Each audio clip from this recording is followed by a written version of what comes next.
আমরা এক প্রকার মানুষরা পানিকে এতটাই সাধারণ মনে করি, যখন ইচ্ছে যেভাবে ইচ্ছে যতটুকু ইচ্ছে পানি খেতে পারি। আমাদের ভাবা এটা একেবারেই ভুল, কারণ পানিকে এতটাই সাধারণ মনে হয়। এইটা যেমন শরীরের অঙ্গ প্রত্যঙ্গ ঠিক রাখে, ঠিক তেমনি শরীরের বিষাক্ত পদার্থ থেকে বের করতে ততটুকুই জরুরি।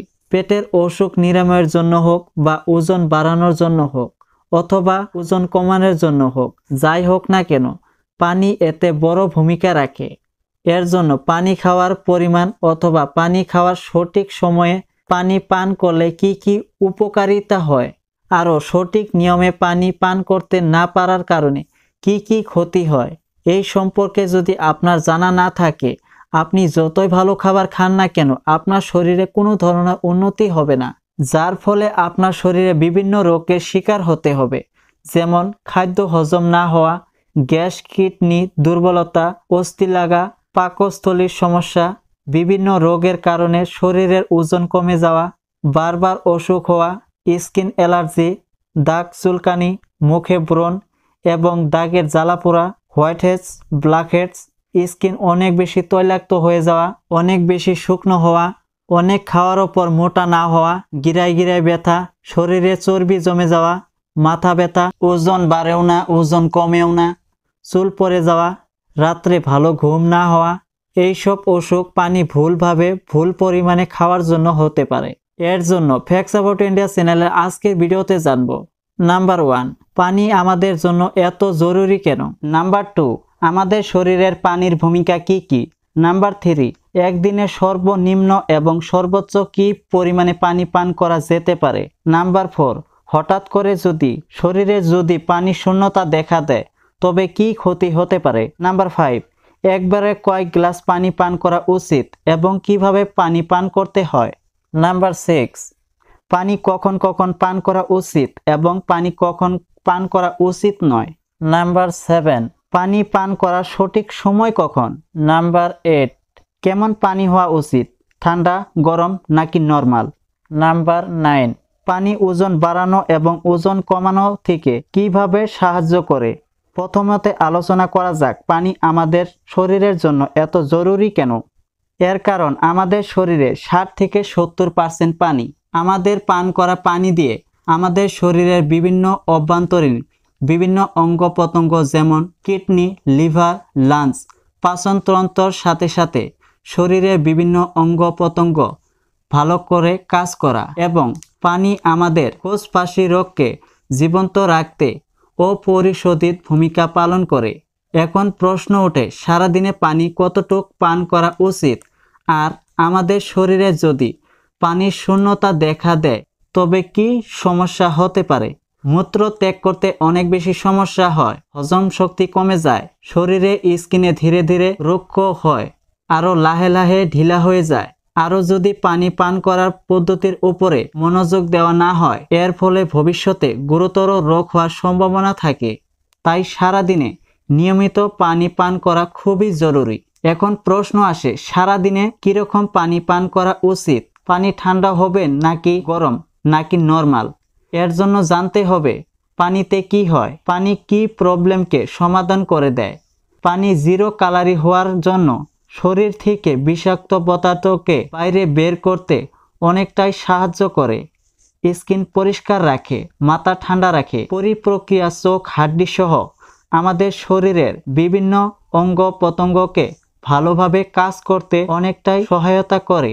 এর জন্য পানি এতটাই গুরুত্বপূর্ণ। খাবার ছাড়াও একজন ব্যক্তি অনেক লম্বা সময় ধরে জীবিত থাকতে পারে, কিন্তু পানি ছাড়া কিছু সময় বাঁচা খুবই জটিল হয়ে পড়ে। কারণ মলমূত্র, ঘাম, শ্বাস নেওয়া প্রক্রিয়াতে প্রতিদিন আমাদের শরীরে 2 থেকে 3 লিটার পানি বের হয়ে যায়, যা নাকি রিস্টোর করা খুবই প্রয়োজনীয়। একজন সাধারণ ব্যক্তি সারা দিনে কতটুকু পানি পান করা উচিত তা নির্ভর করে সেই ব্যক্তির চেহারা, ওই জায়গার আবহাওয়া, ওই ব্যক্তির ওজন, ওই ব্যক্তির ফিজিক্যাল অ্যাক্টিভিটির উপরে। কিন্তু যে কোনো নর্মাল ব্যক্তি দিনে 2.5 থেকে 3 লিটার পানি পান করা খুবই জরুরি, যা এভারেজ গ্লাসের 8 থেকে 12 গ্লাস পর্যন্ত হয়ে থাকে। আর প্রচণ্ড গরমের দিনে ঘাম নির্গমনের কারণে পানি পান করা পরিমাণ কিছু বাড়াতে হবে।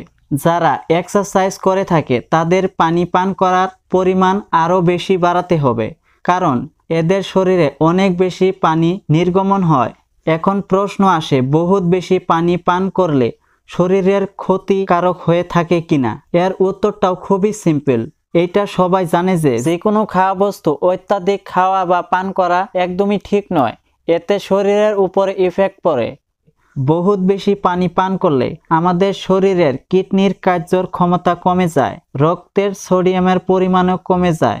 কিন্তু এমন অবস্থা খুবই কম হয়ে থাকে, কারণ খুব বেশি মানুষ ততটুকুই পানি পান করে যখন পানি পান করার লিমিট খুবই ক্রস করে। তবে কোনো ব্যক্তি যদি 4 থেকে 5 লিটারের বেশি পানি পান করে, এইসব ব্যক্তিদের সম্ভাবনা থাকে একবারে কয় গ্লাস পানি পান করতে হবে। এমন কিছু মানুষ যেভাবে ইচ্ছে যতটুকু ইচ্ছে পানি পান করে থাকে, কারণ এইসব চিন্তা করাও ভুল। একইভাবে পানি আলাদা আলাদা পান করার ফলে শরীরে আলাদা আলাদা প্রভাব ফেলে। এর ভালো করে বসে ধীরে ধীরে পানি পান করা উচিত। পানি মুখের ভিতরে নিয়ে 4 থেকে 5 সেকেন্ডে মুখের ভিতরে ঘোরাতে হবে, তারপর গিলে ফেলতে হবে। এমন করলে আমাদের মুখের মধ্যে থাকা লালা অ্যাসিডিক প্রপার্টিসকে নিরাময় করে দেয়, যা আমাদেরকে হজম শক্তিকে বাড়াতে সাহায্য করে। দাঁড়িয়ে থেকে পানি খুব তাড়াতাড়ি পান করলে আমাদের কিডনি ফিল্টার করতে ব্যর্থ হয়, আর পানির বোতল নিয়ে উপর থেকে ঢেলে পানি পান করলে বাতাসের সাথে সাথে বাহিরের অন্যান্য গ্যাস আর অন্যান্য জীবাণু আমাদের পেটে যাওয়ার সম্ভাবনা থাকে। এতে পরবর্তীতে আমাদের শরীরের জোড়ায় জোড়ায় ব্যথা হওয়ার সম্ভাবনা অনেকটাই বেশি হয়ে যায়। এর জন্য আমাদের উচিত বসে থেকে ধীরে ধীরে 3 থেকে 4 নিঃশ্বাসে পানি পান করা প্রয়োজন। আপনার যতটা প্রয়োজন ততটাই পান করা উচিত। একবারে 1 থেকে 1.5 গ্লাস পানি পান করা উচিত। এর কারণ একবারে অনেক বেশি পানি পান করলে আমাদের কিডনি ভালোভাবে ফিল্টার করতে পারে না, আর অপ্রয়োজনীয় পানি আমাদের শরীর থেকে বের হতে না পেরে প্রস্রাবের মাধ্যমে বের হতে বাধ্য হয়। পানি ঠান্ডা নাকি গরম নাকি নরমাল হওয়া উচিত? যখন আপনারা কোনো জিনিস ঠান্ডা খান বা পান করেন, তখন আমাদের শরীর একে হালকা গরম করে, তারপর আমাদের শরীরের বিভিন্ন অঙ্গ প্রত্যঙ্গে কাজে লাগায়। পানির সাথেও ঠিক এমনটাই হয়ে থাকে। যখন আমরা ফ্রিজে রাখা ঠান্ডা পানি পান করি, তখন এইটা গরম হয়, তারপর এইটা আমাদের শরীরে কাজে লাগে। এইসব প্রসেস করতে আমাদের শরীরের অনেক শক্তি ব্যয় হয়। ততক্ষণ পর্যন্ত সময় আমাদের শরীরকে অপেক্ষা করতে হয় হারানো শক্তি পেতে, ততক্ষণ পর্যন্ত না গরম হয়ে ওঠে। আর অনেক ঠান্ডা পানি পান করলে আর আমাদের শরীরের হজম শক্তিও কমে যায়। এর জন্য আমাদের পান করা পানি নরমাল বা হালকা গরম হওয়া উচিত, কেননা এই পানি আমাদের অঙ্গ প্রত্যঙ্গ কাজে লাগতে সহায়তা করে। যা আমরা খাবার খাই তা হালকা গরম পানি হলে তাড়াতাড়ি হজম হতে সাহায্য করে। এতে হজম শক্তিও বাড়ে, পেটও পরিষ্কার থাকে। পানি কখন কখন পান করা উচিত আর কখন কখন পান করা উচিত নয়, মানুষ এইসব না জেনেই পানি পান করে ফেলে, এক প্রকার রোগে ভুগে থাকে। পানি কখন পান করা উচিত এইটা জানার চেয়ে পানি কখন পান করা উচিত নয় সেটা অবশ্যই জানা দরকার। তাই আমরা প্রথমে জেনে নেই পানি কখন পান করা উচিত নয়, তারপর আমরা জানবো যে পানি কখন কখন পান করা উচিত। খাওয়ার আগে কিছু পরিমাণে পানি পান করে নিলে শুকনো খাবার খুবই সহজে পাকস্থলীতে যেতে পারে এবং হজম খুব তাড়াতাড়ি হয়ে থাকে। তাছাড়াও হেঁচকি আসার সম্ভাবনা অনেকটাই কমে থাকে।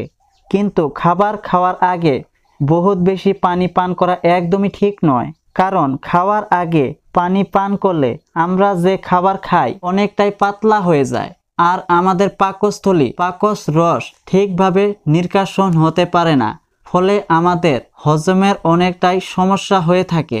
তাই সঠিকভাবে পানি পান করতে হবে। আমাদের খাওয়ার পর 1 থেকে 1.5 ঘন্টা পর পানি পান করা উচিত। রাত্রে আচমকা ঘুম ভেঙে গেলে ঘুম থেকে উঠে পানি পান করে আবার ঘুমানো। দিনের বেলা যেমন পানি পান করা যেমন উপকারিতা আছে, রাত্রেও বেশি বেশি পানি পান করলে তেমনি আমাদের শরীরের জন্য ক্ষতিকারক। কারণ শোয়ার পর আমাদের শরীর ততটা অ্যাক্টিভ থাকে না। পানি কোনো রকম ফিল্টার হওয়ার আগে কিডনিতে পৌঁছে যায়, যা আমাদের কিডনির জন্য অনেকটাই ক্ষতিকারক। ঘুম থেকে উঠে বারবার টয়লেটে যাওয়া জরুরি হয়ে থাকে, যার ফলে পরের বার ঘুম আসতে অনেকটাই সমস্যা হয়ে থাকে। তাই আমাদের উচিত দিনের বেলায় আমাদের প্রয়োজনীয় পানি পান করা। বারবার পানি পান করার পর 45 থেকে 1 ঘন্টা গ্যাপ রেখে সেদিকে আমাদের লক্ষ্য রাখতে হবে। খুব তাড়াতাড়ি পানি পান করলে কোনো ধরনের ফিল্টার হওয়ার আগেই বাইরে বের হওয়ার চাপ প্রয়োগ করে থাকে, যার ফলে কিছুক্ষণ পরপর টয়লেটে যাওয়া বাধ্যতামূলক হয়ে ওঠে। যখন আপনি দেখবেন যে আপনার প্রস্রাবের কালার হলুদ না হয়ে পানির মতো পরিষ্কার, তখন আপনাকে বুঝতে হবে যে আপনার শরীরে আর কোনো পানির প্রয়োজন নেই। তাই প্রস্রাব করার পর তৎক্ষণাৎ পানি পান না করা। 15 থেকে 20 মিনিট পর পানি পান করতে পারেন, তার আগে নয়। এতে করে কিছু সময় কিডনিও রেস্ট পাবে। না হলে কিছুক্ষণ পর পর পানি পান করতে থাকলে আমাদের খুবই দ্রুত প্রস্রাব আসবে এবং সময় মতো যদি টয়লেটে যাওয়া না হয় আরো বড় সমস্যা শুরু হতে পারে। শসা আর টমেটো মিশানো সবজি খাওয়ার পর পানি পান করা একদমই উচিত নয়। এমন ধরনের আরো ফল রয়েছে, যেমন কলা, তরমুজ, ডালিম, লেবু এবং এই জাতীয় অন্যান্য ফল খাওয়ার পর পানি পান করা উচিত নয়, কারণ এইটা করলে পাকস্থলীতে থাকা খাবারগুলি শক্ত হয়ে যায়, যার ফলে হজম হতে অনেকটাই সমস্যা হয়। আবার এর জন্য কিছু মানুষের ঠান্ডাও লেগে যেতে পারে। এই সাথে অনেক গরম খাওয়া যেমন চা, কফি, স্যুপ এইসব খাওয়ার পর ঠান্ডা পানি পান করা একদমই উচিত নয়। এইসব খাওয়ার পর দাঁত এবং মাড়ি অনেক বেশি ক্ষতি হয়ে থাকে। এখন বলছি পানি কখন কখন পান করা উচিত। পানি পান করার সঠিক সময় কখন? যেমন আমরা খাওয়ার আগে প্লেট পানি দিয়ে পরিষ্কার করে থাকি, ঠিক তেমনি যে কোনো খাওয়ার আগে কিছু পানি পান করা খুবই জরুরি। এর জন্য পানি থেকে আরো ভালো কিছু হতেই পারে না। সকালে খালি পেটে পানি পান করলে পেটের ভিতরে থাকা সৃষ্টি হওয়া বিষাক্ত জৈব পদার্থগুলি পরিষ্কার হয়ে যায়। কিছু মানুষ রয়েছে যেমন খাওয়ার আগে পানি পান করে না, ঠিক তেমনি অপরিষ্কার প্লেটে খাবার নিয়ে খাওয়ার মতো। সকালে ঘুম থেকে উঠে 2 থেকে 2.5 গ্লাস পানি পান করা উচিত। 45 থেকে 1 ঘন্টার মধ্যে পান করা উচিত, এর আগে এবং পরে। ঠিক তেমনি রাত্রেও খেতে হবে। রাত্রে খাবার খাওয়ার পরে পানির পরিবর্তে দুধ পান করা উচিত, কারণ রাত্রে দুধ পান করলে ধীরে ধীরে শরীরের শক্তি সরবরাহ করে থাকে। আরও মধ্যে থাকা ট্রিপটোফ্যান নামক অ্যামিনো অ্যাসিড মাথা ঠান্ডা রেখে এবং খুবই আরামদায়ক ঘুমানোর জন্য সাহায্য করে থাকে। দিনে আপনি যেই কয়বার পানি পান করুন না কেন, প্রত্যেকবার খেয়াল রাখতে হবে যাতে মাঝে গ্যাপ থাকে। দিনে 2.5 থেকে 3 লিটার পানি পান করা খুবই প্রয়োজন। আর যদি আপনি এক্সারসাইজ করে থাকেন, একবারে কয়েক গ্লাস ভরে পানি পান করা উচিত। একবারে কয়েক গ্লাস পানি পান করা উচিত নয়। এই সময় আমাদের শরীর তাপমাত্রা উচ্চ থাকে। ওই সময় বেশি পরিমাণে পানি পান করার ফলে উপকার চেয়ে ক্ষতি বেশি হয়। এছাড়াও এক্সারসাইজ করার সময় প্রবলেম হয়ে থাকে। এর জন্য এক্সারসাইজের সময় গ্লাসের 4 ভাগের 1 ভাগ পানি পান করা উচিত। আবার যখন তৃষ্ণা পাবে তখন অল্প স্বল্প পানি পান করা খুবই প্রয়োজনীয়। আধা ঘন্টা পর আপনি বেশি করে পানি পান করতে পারেন, কিন্তু আপনারা এইটা মনে রাখবেন যে এক্সারসাইজের সময় পানি অল্প স্বল্প করেই পান করবেন। আমরা যদি এরকম ভাবে পানি পান করতে পারি, পানি অনেক বেশি রোগ থেকে রক্ষা করতে পারে। সাথে সাথে আমাদের পরিপাকতন্ত্র ঠিক থাকবে। আর যদি আমাদের পরিপাকতন্ত্র ঠিক না থাকে, যেই সব ব্যক্তির পরিপাকতন্ত্র ঠিক থাকবে না, ওজন বাড়ানো হোক বা ওজন কমানোর জন্য হোক, এইটা আর সম্ভব হয়ে ওঠে না। পানি পান করা এই সঠিক পদ্ধতিটি কয় সপ্তাহ পরে আপনাকে সুস্থ করে তুলবে, তখন আপনি আমার ভিডিওতে এসে কমেন্ট করে যাবেন। বন্ধুরা, ভিডিওটি এখানেই শেষ করছি। যদি ভালো লেগেই থাকে লাইক করে দেবেন, ক্লিক চ্যানেলটি করে দেবেন সাবস্ক্রাইব, কেননা এই চ্যানেলে এরকম ধরনের ভিডিও দেখতে পারবেন। সুস্থ থাকুন, ভালো থাকুন, দেখা হচ্ছে খুবই শীঘ্রই।